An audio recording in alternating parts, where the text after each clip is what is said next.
Judul tema kita hari ini adalah Gereja Pergamus. Hari ini kita akan mulai mempelajari gereja yang ketiga dari 7 gereja di Asia Kecil, yaitu Gereja Pergamus. Dan mari kita baca referensi dari Wahyu 2 ayat 12 sampai 17. Dan tuliskanlah kepada malaikat jemaat di Pergamus, inilah firman Dia yang memakai pedang yang tajam dan bermata dua. Aku tahu di mana engkau diam, yaitu di sana di tempat tahta iblis, dan engkau berpegang kepada namaku, dan engkau tidak menyangkal imanmu kepadaku, juga tidak pada jama Antipas, saksiku yang setia kepadaku, yang dibunuh di hadapan kamu di mana iblis diam. Ayat 14, tetapi aku mempunyai beberapa keberatan terhadap engkau di antaramu. Ada beberapa orang yang menganut ajaran Bileam, yang memberi nasihat kepada Balak untuk menyesatkan orang Israel, supaya mereka makan persembahan berhala dan berbuat zina. Demikian juga ada padamu orang-orang yang berpegang kepada ajaran pengikut Nikolaus. Sebab itu bertobatlah, jika tidak demikian aku akan segera datang kepadamu, dan aku akan memerangi mereka dengan pedang yang di mulutku ini. Ayat 17, siapa bertelinga hendaknya ia mendengarkan apa yang dikatakan Roh kepada jemaat-jemaat. Barang siapa menang, kepada yang akan kuberikan dari mana yang tersembunyi, dan aku akan mengaruniakan kepadanya batu putih yang di atasnya tertulis nama baru yang tidak diketahui oleh siapapun selain oleh yang menerimanya. Demikianlah firman Tuhan.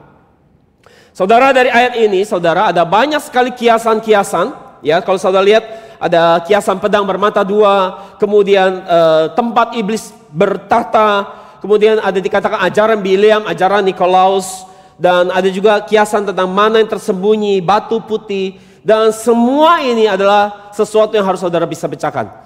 Kalau saudara tidak bisa pecahkan, maka saudara tidak mengerti artinya. Betul nggak? Dan itu sebabnya saudara, kalau kita nggak bisa buka menyingkapkan apa artinya semua ini, maka ini hanya ngambang-ngambang. Firman Tuhan jadi ngambang buat kita. Kita nggak bisa pegang, kita nggak bisa berdiri teguh di atasnya, karena kita nggak mengerti artinya. Itu sebabnya kita bersyukur di gereja ini kita disingkapkan apa semua arti ini, sehingga kita bisa pegang dengan yakin apa yang hari ini firman Tuhan nyatakan buat kita. Jadi saudara, Pergamus sendiri dalam bahasa Yunani adalah Pergamos. Pergamos artinya perkamen. Saudara tahu perkamen? Itu adalah kertas yang dibuat dari kulit. Biasanya dari kulit domba ataupun kulit kambing. Dan saudara, kulit ini yang dijadikan kertas ini adalah untuk menggantikan kertas papirus yang berasal dari Mesir. Waktu itu mereka terpaksa harus mencari kertas pengganti karena dari Mesir ada larangan untuk tidak bisa ekspor lagi kertas papirus ke Pergamus. Jadi mereka harus berpikir keras bagaimana menemukan sebuah kertas baru, penemuan baru untuk bisa menjadi bahan untuk mereka menulis. Dan kemudian mereka menemukan ini, ya, bahan kertas yang terbuat dari kulit ini dijadikan sebagai kertas, dan kemudian hari ini disebut sebagai Pergamos, atau sekarang menjadi nama kota Pergamus, yaitu Pergamos lama. Jadi kita bisa tahu dari penemuan ini, maka kota Pergamus adalah kota yang penghasil dan pengekspor bahan baku ini. Bahan kertas yang terbuat dari kulit. Dan di zaman itu, mereka juga di kota ini, mereka punya banyak cendekiawan dan ahli-ahli sarjana-sarjana yang pintar, ya, pada cendekiawan berkumpul di sana, karena di sana ada perpustakaan yang besar-besar. Ini animasinya. Perpustakaan yang sangat besar, dan mereka punya koleksi buku yang sangat banyak di perpustakaan ini. Dan lokasi Pergamus berada 400 km dari Smyrna. Ya, kalau saya lihat itu petanya. 400 km dari Smyrna. Jadi kotanya berada di jalan utama menuju Roma, ya. Dan jalan utama ini mengakses seluruh kota-kota di Asia Kecil, sehingga kita bisa tahu bahwa Pergamus adalah bukan kota yang kecil, itu kota yang sangat besar. Dan di situ orang-orang hidup dengan sangat baik dan sangat berkecukupan. Dan sekarang kita lihat seperti apa pribadi Yesus ketika berhadapan dengan gereja Pergamus. Poin pertama besar kita lihat, deskripsi pribadi Yesus ketika berhadapan dengan gereja Pergamus. Di sini kita dikatakan bahwa Yesus menampakkan diri kepada gereja Pergamus, digambarkan sebagai pribadi yang memiliki pedang yang tajam yang bermata dua, sesuai dengan Wahyu 2 ayat 12. Saudara bisa baca sendiri di depan. Apa arti pedang bermata dua di sini? Itu adalah bicara gambaran dari firman Tuhan. Kalau kita lihat di Ibrani 4 ayat 12, referensi lain kita baca, sebab firman Allah hidup dan kuat dan lebih tajam daripada pedang bermata dua manapun. Ia menusuk amat dalam sampai memisahkan jiwa dan roh, sendi-sendi dan sumsum. Ia sanggup membedakan pertimbangan dan pikiran hati kita. Referensi lain di Efesus 6:17 dikatakan, terimalah ketopong keselamatan dan pedang roh, yaitu apa? Firman Allah. Dan referensi lain Wahyu 1:16, saudara bisa baca sendiri di depan. Jadi kita bisa lihat sekarang, yang kita bisa tahu hari ini bahwa ternyata pedang tajam bermata dua itu adalah gambaran daripada firman Tuhan. Dan sekarang yang menjadi pertanyaan kita, mengapa Tuhan Yesus harus tampil sebagai pribadi yang memiliki pedang yang tajam yang bermata dua ini? Kenapa? Jawabannya adalah karena gereja Pergamus, di dalam gereja Pergamus sendiri ada banyak bidat, banyak ajaran sesat ada di tengah-tengah gereja. Dan selain itu ada kelompok jemaat yang tetap melakukan penyembahan berhala meski mereka sudah jadi orang Kristen. Itu yang terjadi. Jadi saudara harus tahu bahwa jemaat Pergamus kebanyakan adalah jemaat yang berkecukupan secara materi, yang memiliki hidup yang sukses secara materi. Dan mereka beribadah kepada Tuhan, akan tetapi mereka juga tetap masih melakukan penyembahan berhala. Dan kalau kita lihat hari ini, di ajaran ada aliran Kristen tertentu yang juga masih kompromi. Ya, boleh pegang hiu, boleh sembahyang, maupun jadi orang Kristen. Itu pun masih ada, jadi nggak aneh. Itu ada ternyata, sampai hari ini pun ada. Maka untuk menegakkan kembali kemurnian firman Tuhan, Yesus harus tampil sebagai pribadi yang membawa pedang yang tajam, yang bermata dua ini. Dan itu adalah gambaran daripada firman Tuhan. Dan dengan firman-Nya Yesus melawan semua ajaran sesat, bidat dan penyembahan berhala di dalam tubuh gereja. Dengan pedangnya Yesus menebas habis semua pengajaran dan bidat-bidat yang menyesatkan di dalam tubuh gereja. Contohnya hari ini saudara, di dalam kekristenan kita bisa lihat bahwa ada banyak penyesatan.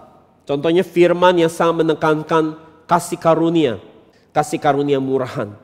Atau pengajaran yang menekankan mujizat dan berkat tanpa mengajarkan jemaat tentang hidup takut akan Tuhan. Dan yang lain lagi, dan yang seperti itu banyak sekali pengikutnya. Dan kemudian hari ini gereja telah melegalkan homoseksual juga. Dan ada aliran Kristen progresif juga yang meragukan firman Tuhan. Dan ajaran Kristen yang berkata bahwa semua agama itu baik untuk tujuan yang baik. Kita bisa pergi ke surga dengan berbagai macam agama. Tujuannya cuma satu, kita mau ke surga, dan itu oke, itu fine, itu baik. Dan kelihatannya enak didengar, kelihatannya sangat mengakomodasi, sepertinya sangat memahami, ingin merangkul semua ajaran ini. Tapi sebenarnya apa yang mereka sampaikan, ajaran seperti ini tidak sesuai dengan Alkitab. Karena keselamatan tidak bisa lewat cara lain, hanya lewat Tuhan Yesus.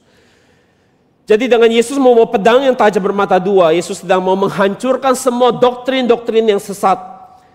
Yang mencoba melegalkan segala sesuatu memakai pendekatan humanisme dan pikiran yang manusiawi. Dan sekarang di hadapan pedang yang tajam, yaitu pedang bermata dua itu bicara firman Tuhan, semua bidat dan ajaran sesat ini dihancurkan. Dan Yesus ingin mengembalikan kembali kepada ajaran yang sehat dan yang murni sesuai dengan kehendak Tuhan. Kita bersyukur di gereja ini kita belajar banyak firman Tuhan. Dan kita terima firman yang murni di gereja ini. Yaitu firman yang bukan tafsir manusia, tapi adalah Alkitab Perjanjian Lama menjawab Alkitab Perjanjian Baru. Setiap kali kita membuat sebuah rumusan, kesimpulan di gereja ini, kita memakai referensi banyak dasar ayat Alkitab. Tujuannya apa? Untuk memperlihatkan bahwa ini bukan tafsir pribadi pendeta atau tafsir manusia, tetapi sepenuhnya ini Alkitab yang memberikan referensi satu sama lain sehingga kita bisa membuat kesimpulan ini. Dan karena itu saudara, saya mendorong jemaat yang hadir di onsite maupun di YouTube maupun di Zoom saudara, tolong baca Alkitab selesai. Baca Alkitab Perjanjian Lama dan Perjanjian Baru sampai selesai. Baca kitab Kejadian sampai Wahyu sampai selesai. Usahakan mungkin beberapa kali selesai. Tujuannya supaya saudara bisa melihat secara utuh dunia Tuhan, sehingga saudara tidak diombang-ambingkan oleh banyak pengajaran sesat yang beredar di luar sana. Ada banyak tulisan-tulisan artikel di internet yang tidak bisa dipertanggungjawabkan bicara tafsir pribadi. Dan kita tidak tahu penulisnya apakah mereka sekolah Alkitab atau tidak. tapi mereka membawa pikiran mereka. Dan ketika saudara percaya dan saudara memang mau pikiran itu, dan saudara ditawarkan itu tanpa memahami dengan lengkap utuh Alkitab, saudara akan mengaminkan itu dan anggap itu sebagai kebenaran. Itu sebabnya saudara bahaya sekali. Baca Alkitab sampai habis. Alkitab Perjanjian Lama, Perjanjian Baru selesaikan, usahakan beberapa kali, sehingga saudara bisa melihat secara utuh dunia Tuhan, pikiran Tuhan seperti apa, sehingga kalau ada input dari luar masuk, saudara bisa langsung tahu ini nggak benar, ini nggak sesuai Alkitab. Saudara bisa tahu yang mana yang benar, mana yang tidak yang benar.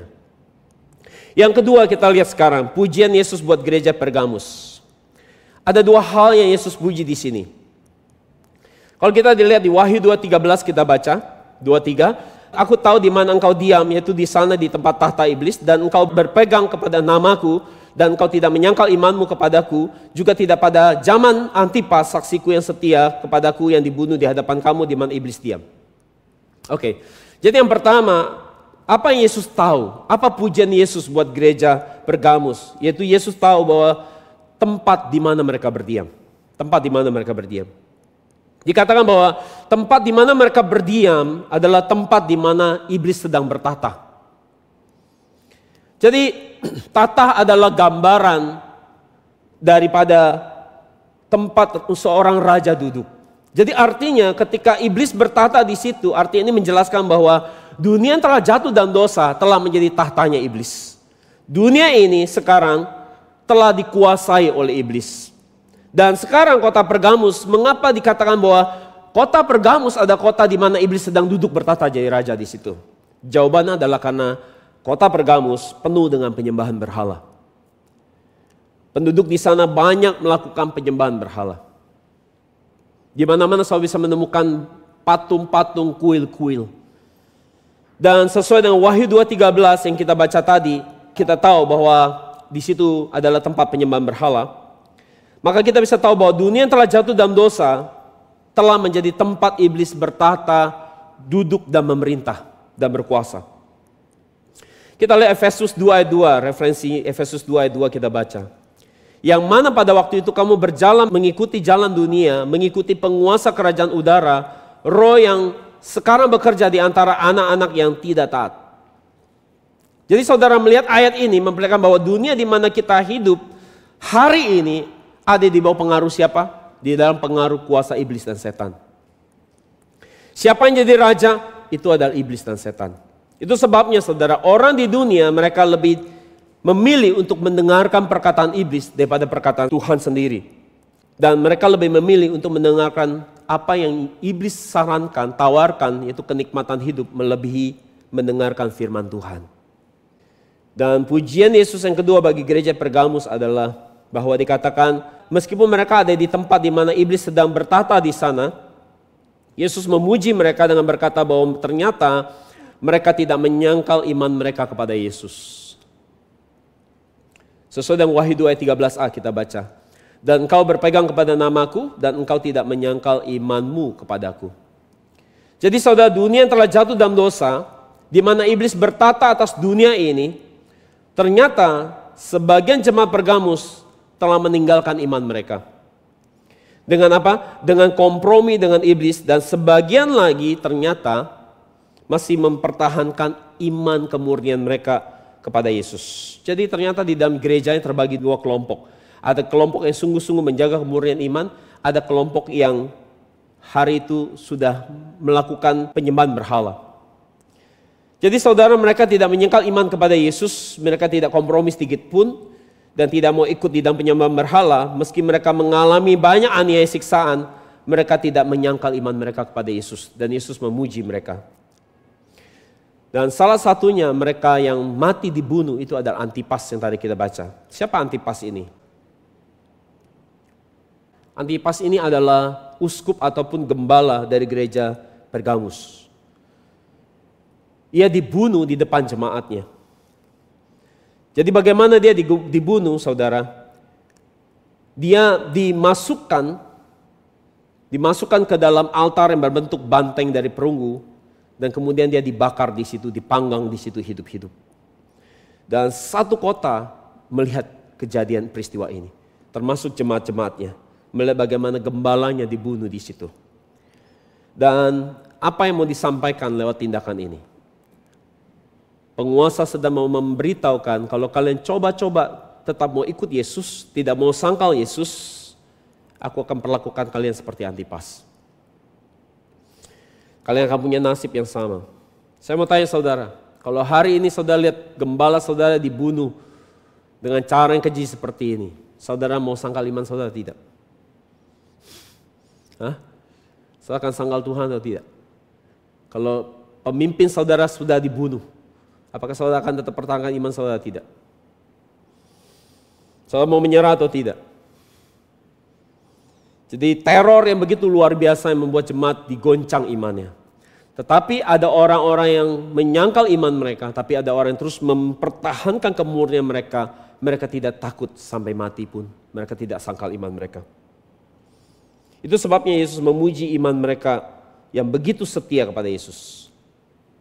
Pertanyaannya, apa rahasia jemaat Pergamus yang bisa punya iman yang begitu setia kepada Yesus meskipun ada begitu banyak aniaya? Dan sesuai dengan Alkitab yang kita baca hari ini dikatakan bahwa apa? Karena mereka berpegang teguh kepada nama Yesus. Karena apa? Mereka berpegang teguh kepada nama Yesus. Sesuai dengan Wahyu 2 ayat 13a. Berpegang di sini dalam bahasa Yunani adalah krateo. Krateo. Krateo artinya memegang dengan teguh.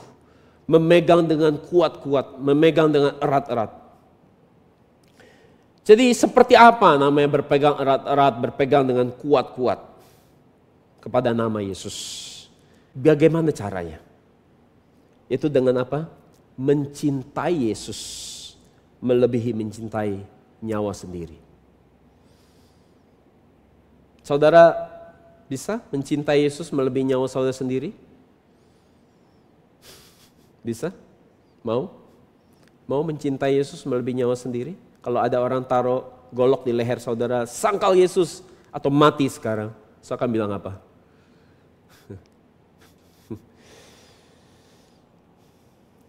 Jadi ketika mereka dikasih pilihan untuk sangkal Yesus atau mati, mereka katakan lebih baik bunuh aku.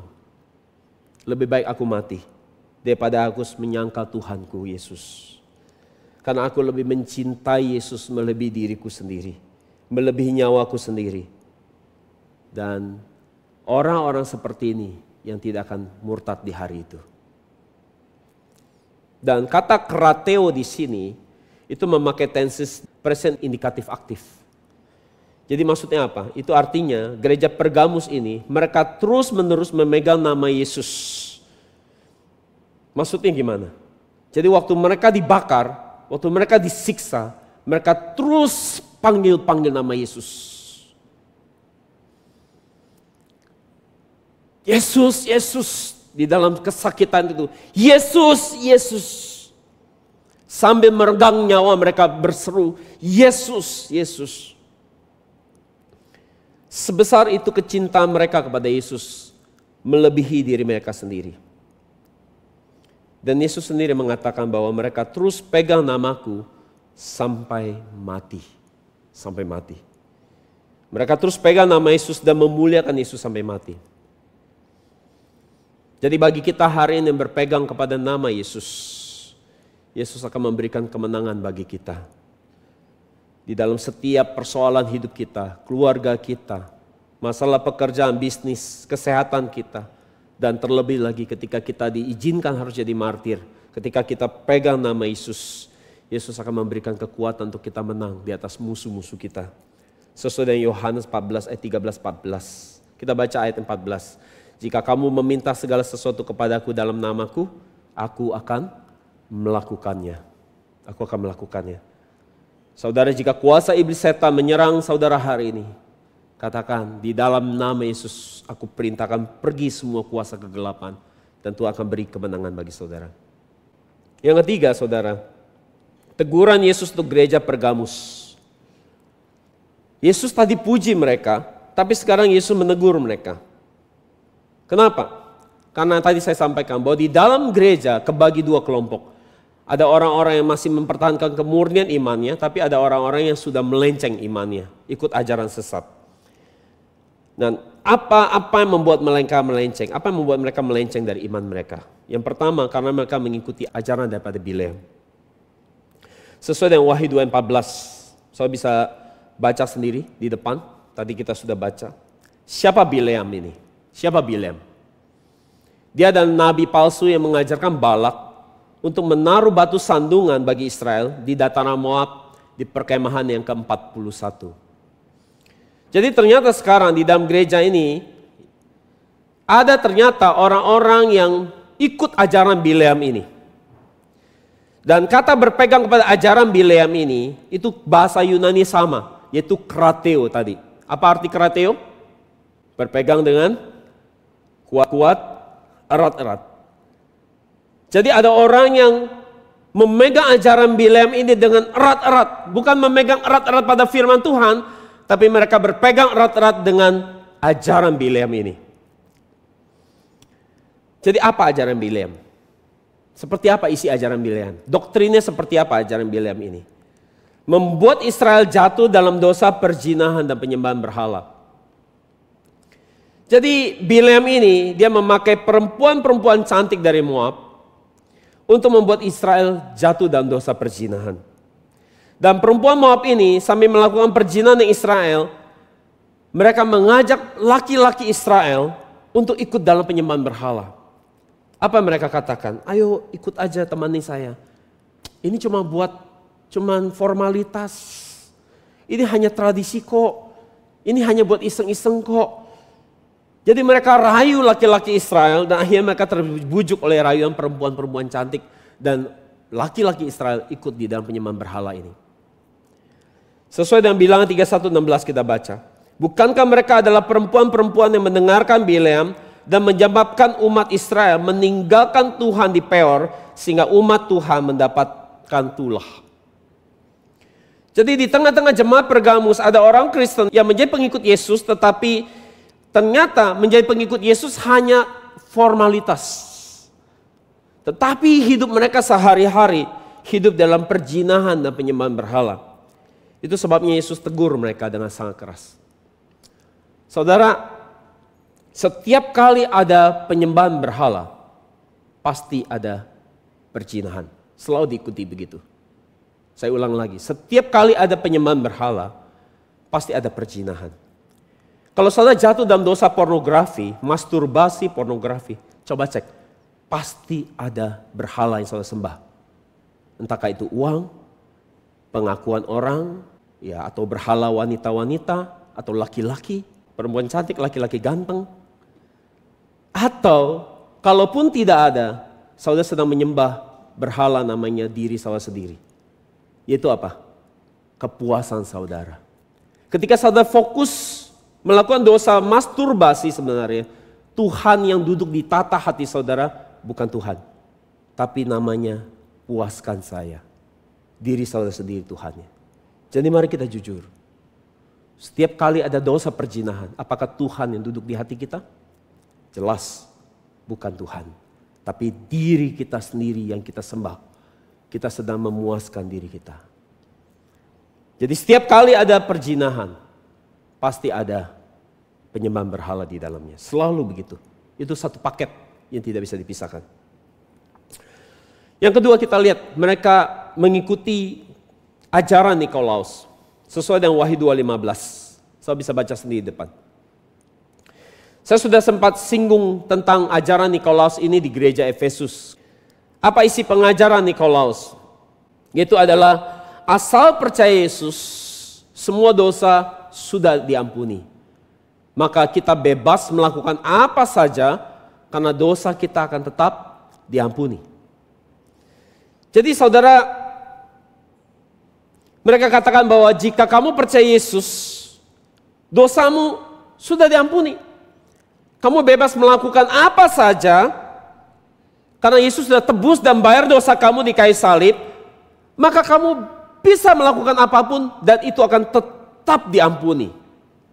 Gimana saudara? Familiar gak sama ajaran ini hari ini? Ada? Hari ini di gereja ajaran seperti ini. Ada? Familiar dengan ajaran ini? Betul? Dan hari ini namanya apa? Teologia Hypergrace. Kasih karunia murahan. Dan pengikutnya banyak. Saudara ke gereja yang seperti ini saudara, ngantrinya panjang saudara. Lebih hebat daripada mau masuk bioskop. Jadi apapun yang kamu lakukan, dia katakan bahwa Tuhan itu kasih. Tuhan itu baik. Tuhan itu maha pengampun. Dia pasti ampuni dosa kamu. Dia bukan Tuhan yang menghakimi. Dia akan menerima kamu apa adanya. Jadi kamu boleh merokok, boleh seks bebas, boleh terikat pornografi. Karena Allah itu penuh kasih. Dia lebih memilih mengasihi kamu daripada menghakimi kamu. Yang suka menghakimi itu manusia. Allah gak begitu. Dia itu penuh kasih sayang. Jadi terdengar sangat enak gak? Enak sekali. Hati dipok-pokin. Ya. Tetapi itu sama sekali tidak benar. Tidak sesuai Alkitab. Itu pengajaran yang sesat. Jika kita tetap melakukan dosa, kita harus tahu bahwa ada akibatnya. Setiap dosa pasti ada ganjarannya. Ada didikan yang Tuhan berikan kalau saya benar-benar anak Tuhan. Jadi pengajaran seperti ini banyak membawa kerusakan di dalam tubuh gereja. Menimbulkan kebingungan di tengah-tengah jemaat. Sehingga akibatnya gereja terpecah menjadi dua. Karena ajaran yang dibawa tidak sesuai dengan Alkitab. Jadi hari ini juga ada tetap ajaran seperti ini. Yang lebih menekankan pendekatan humanisme. Menjadikan Tuhan sesuai dengan pikiran kita. Mencoba mengkompromi kebenaran Alkitab. Alkitab yang tadinya tegas, tetapi dibuat menjadi abu-abu oleh ajaran ini. Apakah benar Tuhan itu kasih dan saudara bebas melakukan dosa? Kalau kita lihat di 1 Yohanes 1 ayat 6, mari kita baca sama-sama, 2-3. Jika kita katakan bahwa kita beroleh persekutuan dengan Dia, namun kita hidup di dalam kegelapan, kita berdusta dan kita tidak melakukan kebenaran. Jika kita katakan kita punya persekutuan dan keintiman dengan Tuhan Allah, seharusnya kita tidak hidup di dalam dosa dan kegelapan. Ini ayatnya katakan demikian. Tetapi kalau kita hidup di dalam kegelapan dan dosa, dan mengaku-ngaku kita punya keintiman dengan Tuhan, jelas kita tidak sedang bersekutu dengan Tuhan, tapi kita sedang bersekutu dengan setan iblis. Ini sangat jelas dan tegas. Alkitab memberikan batasan. Bahwa kalau kamu tetap buat dosa dan berkata bahwa kamu punya persekutuan intim dengan Tuhan, Alkitab katakan bahwa itu adalah dusta, itu adalah kebohongan besar. Bagaimana jelas-jelas kamu hidup di dalam gelap dan kemudian kamu berkata kamu di dalam terang. Ini adalah kebohongan yang sangat besar. Dosa sudah hitam, diputar balik jadi putih, dosanya double jadi. Mendingan soal dosa kita ngaku daripada udah dosa terus kita bilang itu jadi banyak alasan dan menjadikan itu jadi putih. Itu dosa lebih berat. Udah salah, gak mau ngaku. Kalau kita lihat 1 Yohanes 5:18 dikatakan. Kita baca sama-sama dengan suara keras. 2-3. Kita tahu bahwa setiap orang yang lahir dari Allah tidak berbuat dosa. Tetapi dia yang lahir dari Allah melindunginya dan si jahat tidak dapat menjamahnya. Kalau saya lihat kata tidak dapat berbuat dosa di sini, dalam grammar Yunaninya juga memakai present indikatif aktif. Itu artinya bukan sama sekali tidak bikin dosa, tetapi saudara tidak terus-terusan melakukan dosa. Itu maksudnya. Jadi kalau kita baca ulang ayatnya gini. Kita tahu bahwa setiap orang yang lahir dari Allah tidak terus-menerus berbuat dosa. Jadi artinya apa? Hati nuraninya bisa bicara. Jadi kalau saudara benar-benar anak Allah, saudara bikin dosa, saudara hati nurani saudara akan terganggu. Dan saudara harus kembali bertobat dan kembali memperbaiki diri saudara dan kembali hidup kudus lagi. Ya, tapi pengikut Nikolas bilang apa? Justru karena kita percaya Yesus mati di kayu salib tebus dosa kita, maka dosa kita diampuni. Justru kita perlu melakukan dosa supaya kita tahu apa itu pengampunan. Cialat gak? Jadi seperti itu mereka menyesatkan jemaat. Sebaliknya Alkitab katakan jika kita memang benar-benar memiliki Yesus, memiliki firman Tuhan dalam hidup kita justru harus sama hakikatnya dengan Tuhan. Karena Tuhan itu kudus hakikatnya, maka kita harusnya kudus. Sesuai dengan 1 Petrus 1:15-16 kita baca. Dengan suara keras 2-3. Tetapi hendaklah kamu menjadi kudus di dalam seluruh hidupmu. Sama seperti Dia yang kudus, yang telah memanggil kamu, sebab ada tertulis, kuduslah kamu sebab aku kudus. Referensi lain di Imamat 11 ayat 44, saya bisa baca sendiri. Jadi hari ini kita harus bertanya kepada diri kita, apakah kita pengikut Bileam dan Nikolaus atau kita pengikut Yesus Kristus dan firman-Nya. Kiranya pekerjaan pedang bermata dua yang tajam dari firman Yesus, segala pengajaran sesat yang kita terima selama ini dihancurkan di dalam nama Yesus. Semua bentuk perzinahan dihancurkan di dalam nama Yesus yang hebat. Dan mari kita menerima ajaran sehat, ajaran yang presisi dan akurat yang sesuai dengan kehendak Tuhan.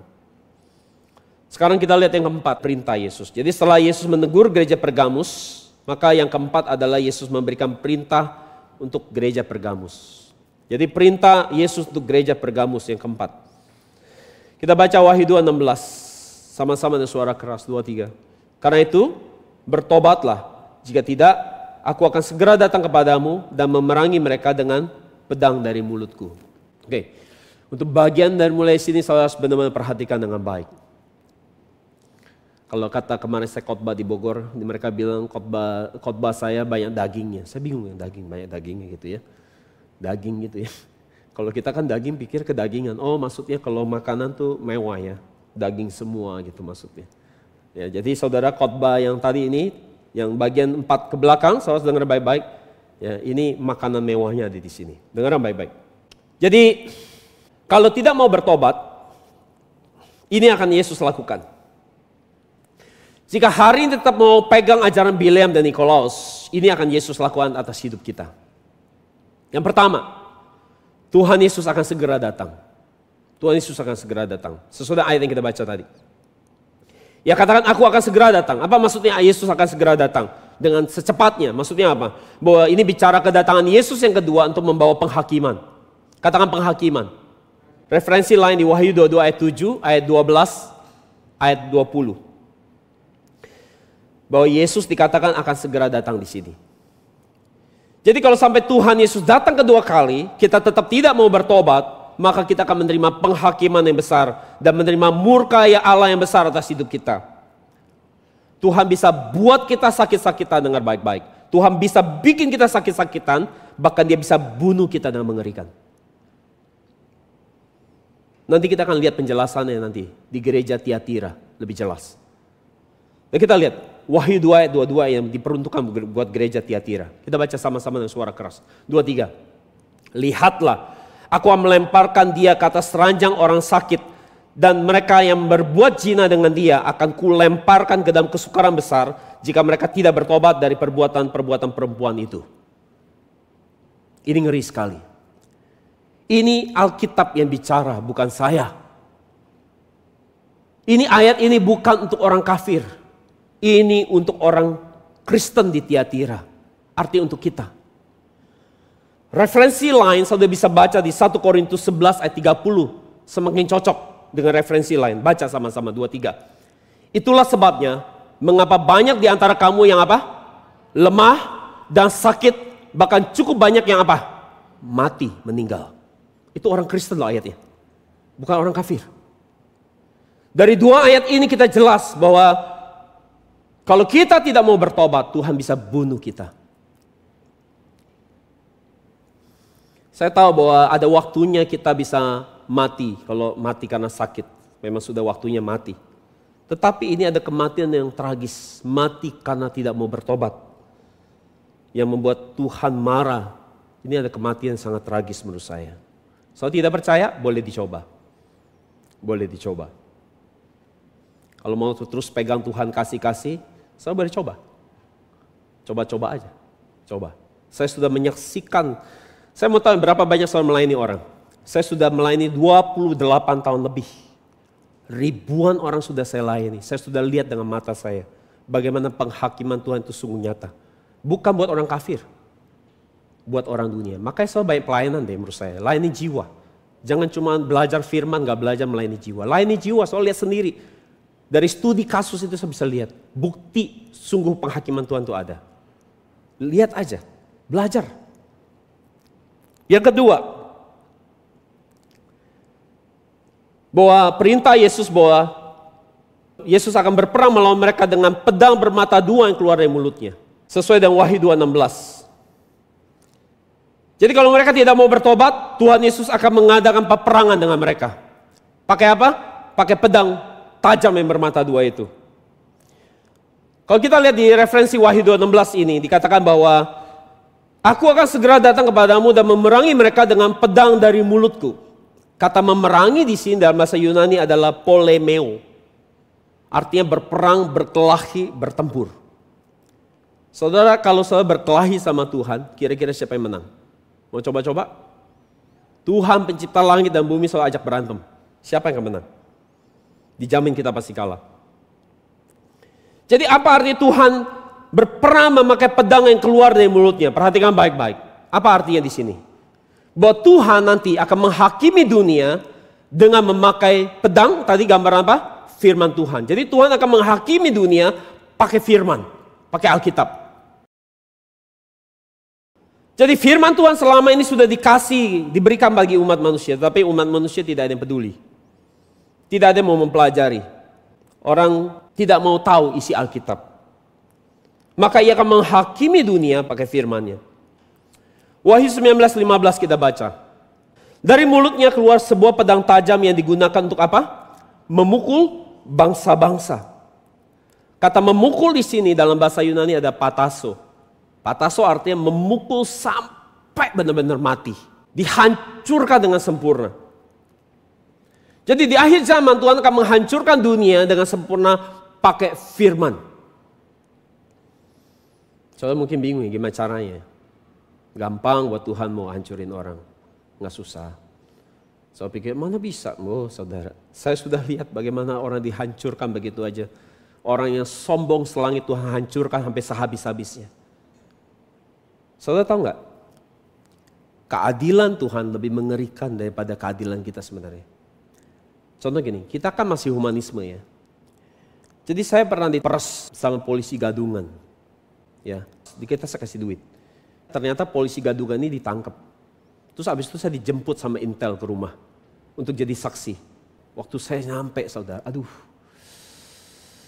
Waktu kita ditipu sama dia kita marah kan. Tapi waktu dia dihabisin sama polisi, digebukin sampai habis. Kita tuh humanisme kan, nggak tega liatnya loh. Sedih, mukanya tuh lihatnya serem. Humanisme kita nggak tega. Tapi Tuhan nggak begitu. Tuhan kasih kesempatan sekali, 2 kali kita nggak mau dengar. Sampai dia udah marah. Kita lihat yang ngeri, saudara. Ngeri, saudara. Nggak pakai tegang-tegaan. Tuhan tuh nggak pakai begitu-gitu. Kalau dia udah marah, ya saudara boleh cobalah. Menurut saya saudara harus banyak pelayanan. Layani jiwa. Saya bisa tahu bagaimana Tuhan kalau lagi marah sama orang. Serem banget. Orang bisa dibikin nggak berdaya di atas ranjang. Mati enggak. Puluhan tahun di situ. Kalau Tuhan udah marah. Serem. Itu yang keluarganya menderita. Dianya juga yang punya badan menderita. Saudara boleh jangan coba-coba. Jadi firman Tuhan kalau udah keluar, Tuhan udah bersabda, sudah selesai kesempatanmu, habis sudah. Kita yang ngalamin dengan orang itu pun jadi gak tega lihatnya. Tapi Tuhan ya tega. Jadi apakah itu gereja yang hebat, organisasi manusia, ataupun sebuah perusahaan yang hebat, negara yang kuat sekalipun di hadapan firman Tuhan yang hari memerangi mereka sampai habis, pasti habis. Tuhan punya banyak cara untuk menghabisi. Wahyu 19 ayat 20-21 kita baca. Maka binatang itu ditangkap bersama nabi palsunya yang telah mengadakan tanda-tanda ajaib di hadapan binatang itu. Yang dengannya ia menyesatkan mereka yang menerima tanda binatang itu dan mereka yang menyembah patungnya. Mereka semua dilemparkan hidup-hidup ke dalam lautan api yang menyala-nyala oleh belerang, maksudnya neraka. Ayat 21, dan sisanya dibunuh dengan pedang, lihat. Sisanya dibunuh dengan pedang yang keluar dari mulut dia. Yang duduk di atas kuda putih itu, ya maksudnya Yesus, dan semua burung dikenyangkan dengan daging mereka. Jadi semua nabi palsu yang mengajarkan ajaran sesat, maka mereka mau sekuat apapun, sehebat apapun, semaju apapun, seterkenal apapun, di hari itu mereka akan dibinasakan dengan pedang yang keluar dari mulut Yesus. Yohanes 12:48 kita baca. Ini kita baca sama-sama dengan suara yang keras, 2-3.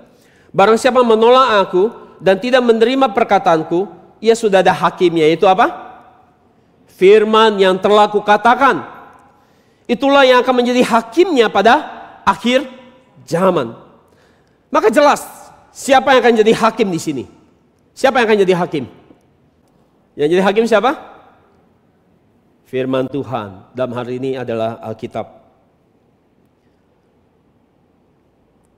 Jadi siapa yang akan dihakimi? Siapa yang akan dihakimi pakai Alkitab, pakai firman? Ada dua kelompok. Ada dua kelompok. Dengarkan baik-baik. Kelompok pertama. Orang yang di luar gereja yang menolak Yesus Tuhan. Yang berkata Yesus bukan Tuhan. Dia hanya manusia biasa. Dia hanya nabi. Mereka akan dihakimi pakai Alkitab. Pakai firman. Kalau saya lihat ayat yang tadi kita baca. Siapa yang menolak firman sama dengan menolak Yesus. Kita lihat. Baca pelan-pelan ya. Perhatikan ya. 2-3. Barang siapa menolak aku. Dan tidak menerima perkataanku. Itu apa? Firman kan? Ya sudah ada hakimnya itu firman yang telah kukatakan. Itulah yang akan menjadi hakimnya pada akhir zaman. Jadi nolak firman sama dengan nolak? Oke. Jadi kelompok pertama adalah orang yang di luar gereja. Yang nolak Yesus Tuhan. Mereka bilang Yesus bukan Tuhan. Mereka akan dihakimi pakai Alkitab. Karena Alkitab sudah jelas bilang Yesus itu Tuhan. Maka dengan mereka nolak Yesus, mereka sudah nolak firman-Nya. Saya mau nanya saudara gini. Saudara kalau keluar suara namanya apa? Saudara dari mulut saudara keluar apa? Apa? Kata-kata. Oke. Keluar dari mulut Yesus apa? Maka dia bilang perkataanku. Perkataan Yesus itu namanya apa? Firman. Jadi kalau nolak perkataan Yesus itu artinya nolak firman dia, nolak pribadinya. Oke, yang kedua. Nah ini perhatiin baik-baik. Yang kedua adalah gereja yang menolak firman Yesus. Jadi mereka yang tidak mau mempelajari firman Yesus dengan sungguh-sungguh. Tidak anggap serius firman Yesus. Itu sama dengan sudah menolak Yesus.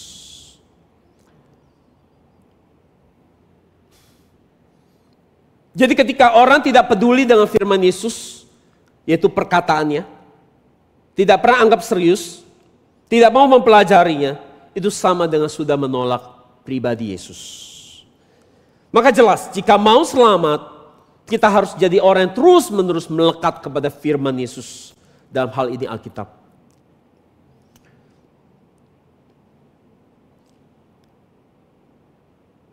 Jadi saudara, Alkitab adalah dokumen yang Yesus tinggalkan buat kita untuk kita bertemu dengan pribadi Yesus. Karena itu perkataan dia, pribadi dia.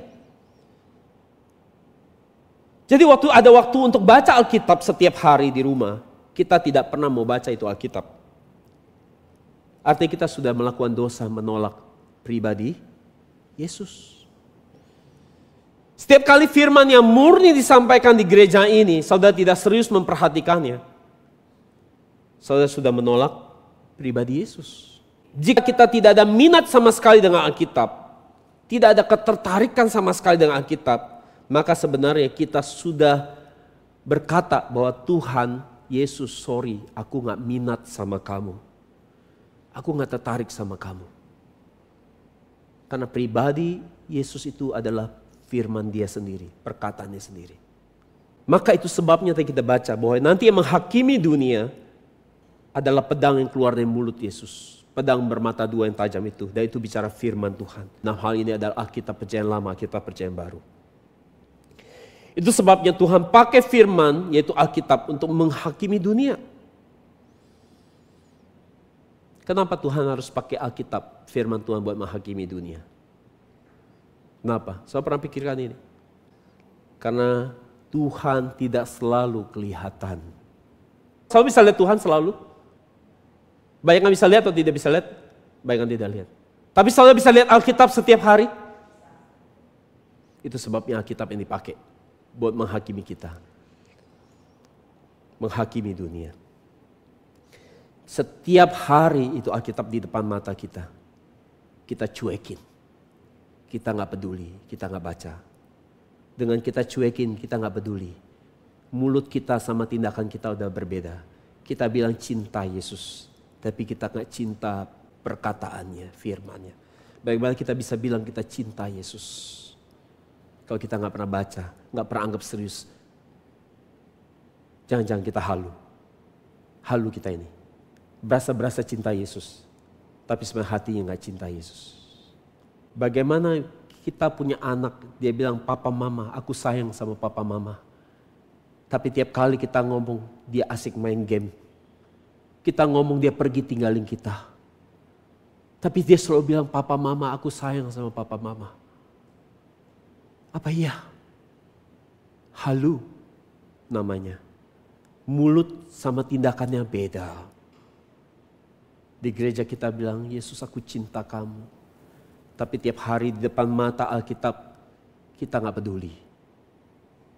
Itu artinya apa? Kita sudah tolak Yesus. Sebenarnya kita gak cinta dia, kalau mau jujur. Ada hal yang lebih menyenangkan dibanding firman Yesus. Kapan aja kita mau cari Alkitab, dia ada di depan mata kita. Itu sebabnya Tuhan harus pakai Alkitab untuk menghakimi dunia ini. Karena itu udah ditinggalin buat kita cari dia. Jadi dengan kita serius mempelajari isi Alkitab, sungguh-sungguh mempelajari dan mentaatinya, maka itu artinya kita sudah menghormati Tuhan, takut akan Tuhan. Sebaliknya kalau kita tidak tertarik belajar Alkitab, meremehkan isi Alkitab, tidak pernah mau tahu isinya, tidak peduli, itu sama dengan kita sudah tidak peduli dengan Yesus. Kesimpulan, Tuhan janjikan hadiah buat gereja Pergamus jika mereka bisa menang dari kesusahan besar. Apa hadiah bagi mereka yang bisa menang dari kesusahan besar? Wahyu 2 ayat 17 kita baca.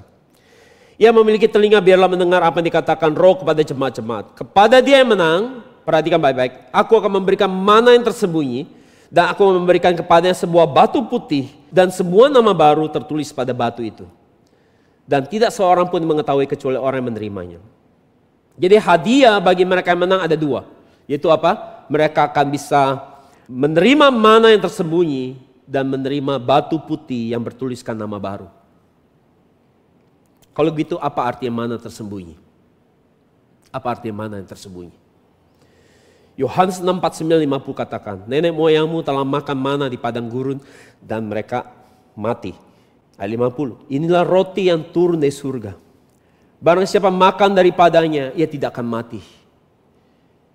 Dan kemudian Yesus katakan, akulah roti hidup yang telah turun dari surga. Jikalau seorang makan dari roti ini, ia akan hidup selama-lamanya. Dan roti yang kuberikan itu ialah dagingku yang akan kuberikan untuk hidup dunia.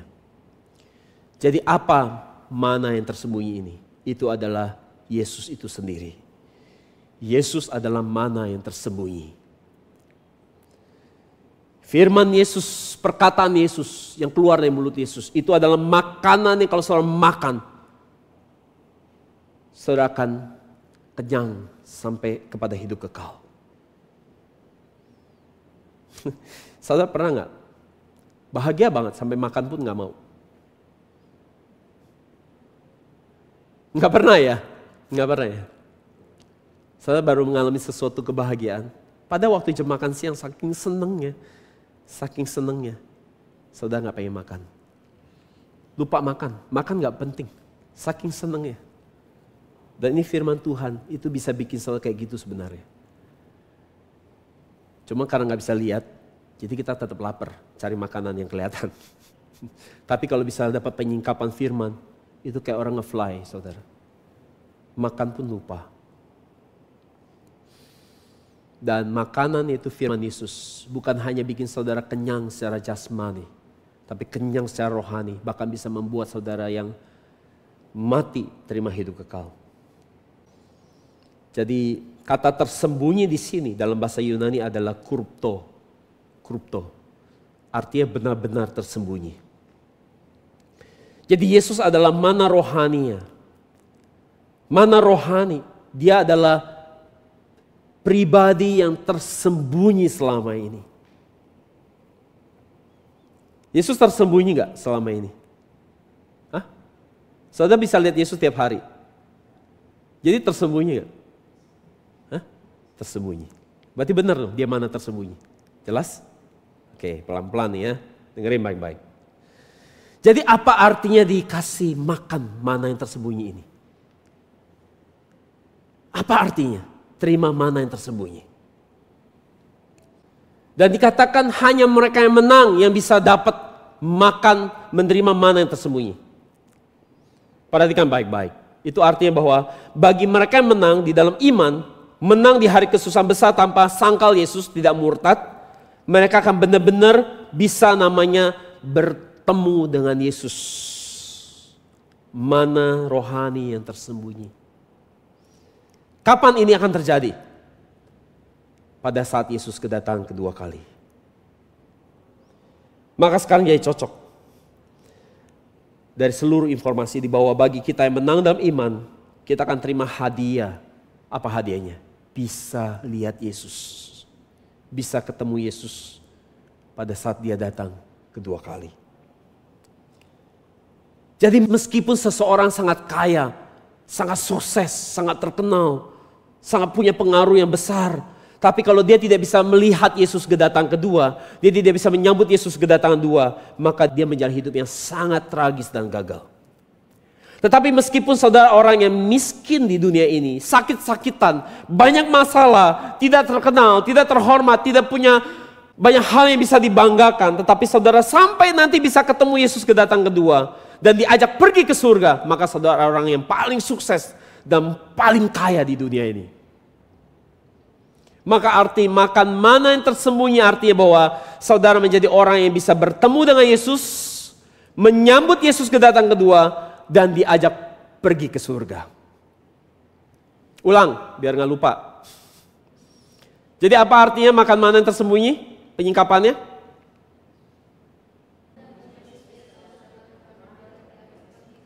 Jadi hari itu waktu Yesus datang kedua kali, gak semua orang bisa melihat Yesus. Hanya orang yang punya iman yang baik yang bisa melihat Yesus. Karena di hari itu juga banyak Mesias palsu. Kalau salah ikut, jangan-jangan ikut Mesias palsu. Salah ikut saudara. Itu rombongan yang pergi ke neraka soalnya. Saya pikir itu ke sorga. Dia sih teriaknya sorga, sorga, sorga. Saudara ikut, naik ke situ. Nggak taunya perginya ke neraka. Gitu. Ternyata yang mimpin ke sorga-sorga masuk neraka juga lagi. Yang kedua, hadiahnya diberikan apa? Batu putih yang bertuliskan nama baru. Apa artinya ini? Batu putih adalah gambaran keselamatan. Di zaman kuno dulu ketika diadakan sidang pengadilan, jika seorang hakim memutuskan bahwa seorang terdakwa tidak bersalah, maka hakim akan melemparkan batu berwarna putih sebagai tanda orang itu tidak bersalah. Tetapi kalau hakim melemparkan batu hitam, itu artinya orang ini berdosa, bersalah. Jadi, dengan dilemparkan batu putih artinya kita dibebaskan dari vonis bersalah. Maka kalau kita diberikan batu putih dari Tuhan, itu artinya Tuhan mengakui bahwa kita tidak bersalah. Kita tidak memiliki dosa. Jadi batu putih ini adalah simbol keselamatan. Yesus memproklamasikan bahwa kita tidak berdosa. Dengan Yesus mengukir nama baru di atas batu itu. Wahyu 3:12 kita baca. Ia menang, aku akan menjadikan tiang penyangga bait suci Allahku. Dan ia tidak akan pergi lagi dari situ. Dan aku akan menuliskan padanya nama Allahku dan nama kota Allahku, yaitu Yerusalem baru sesuai nama gereja kita.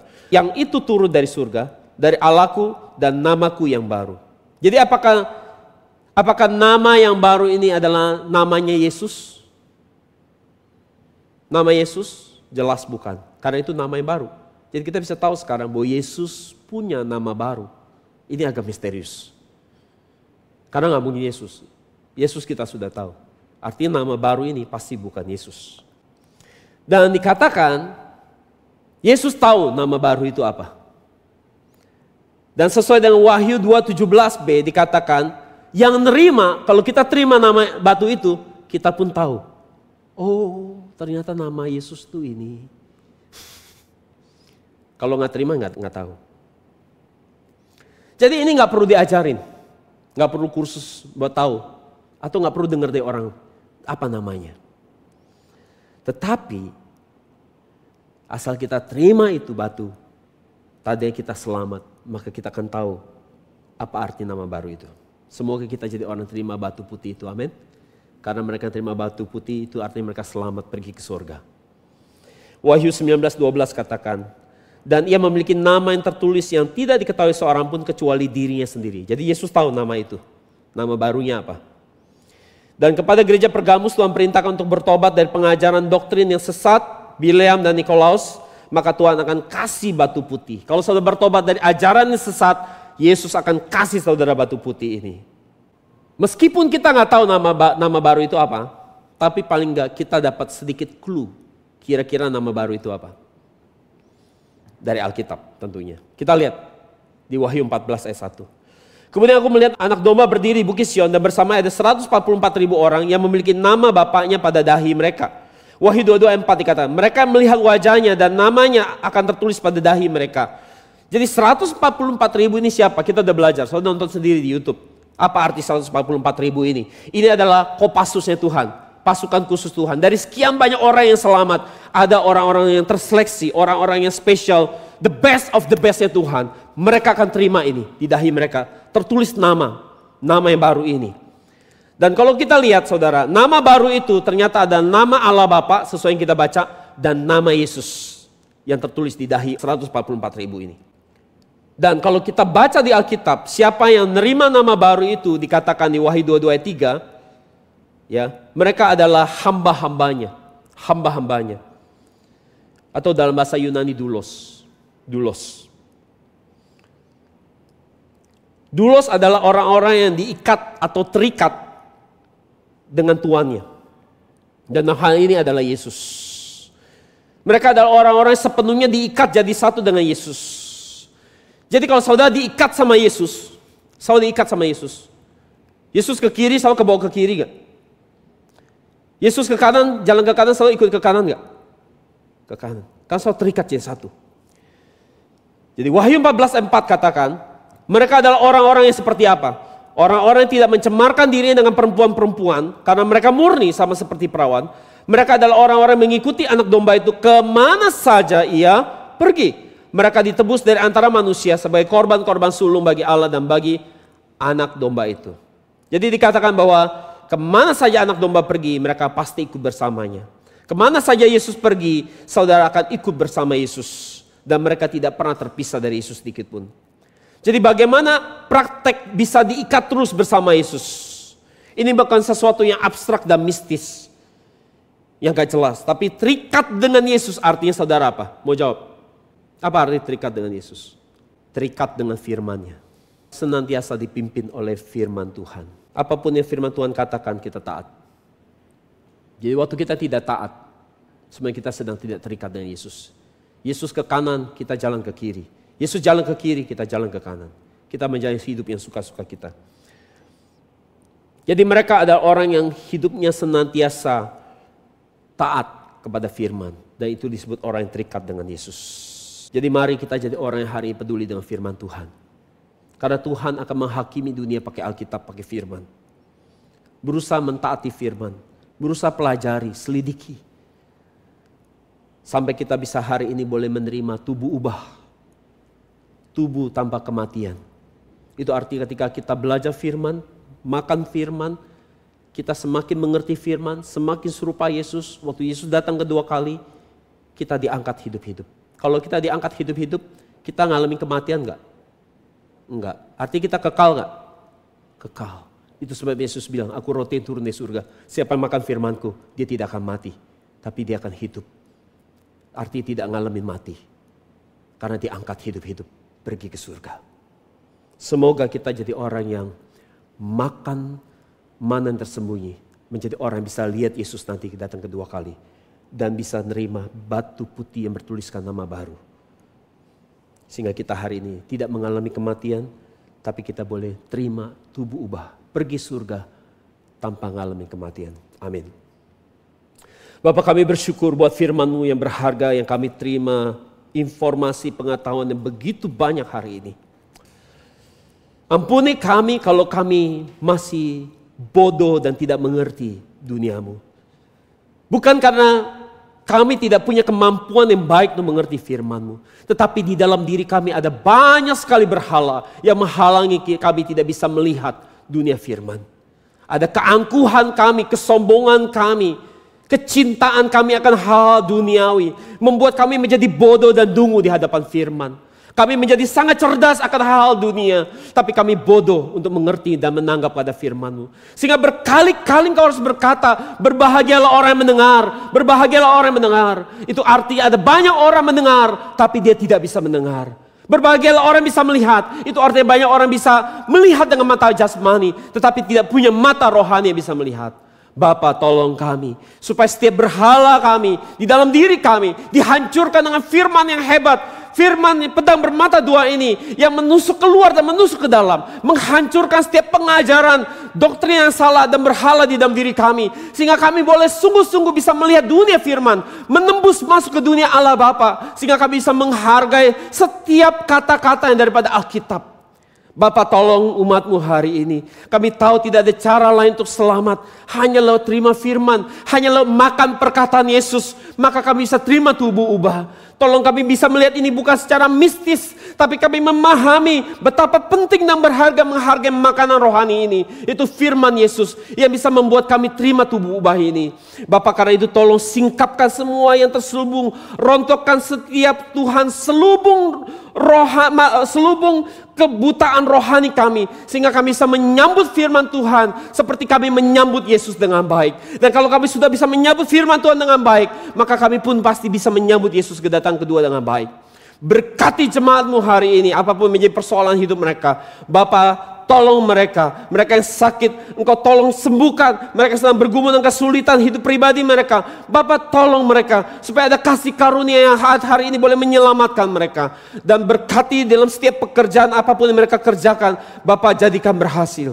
Kami mengucap syukur Bapa, dan jika kami ingin memberikan persembahan, berkati persembahan ini sebagai menjadi bagian daripada alat untuk semakin dipakai memperluas pekerjaan penyebaran firman-Mu yang murni.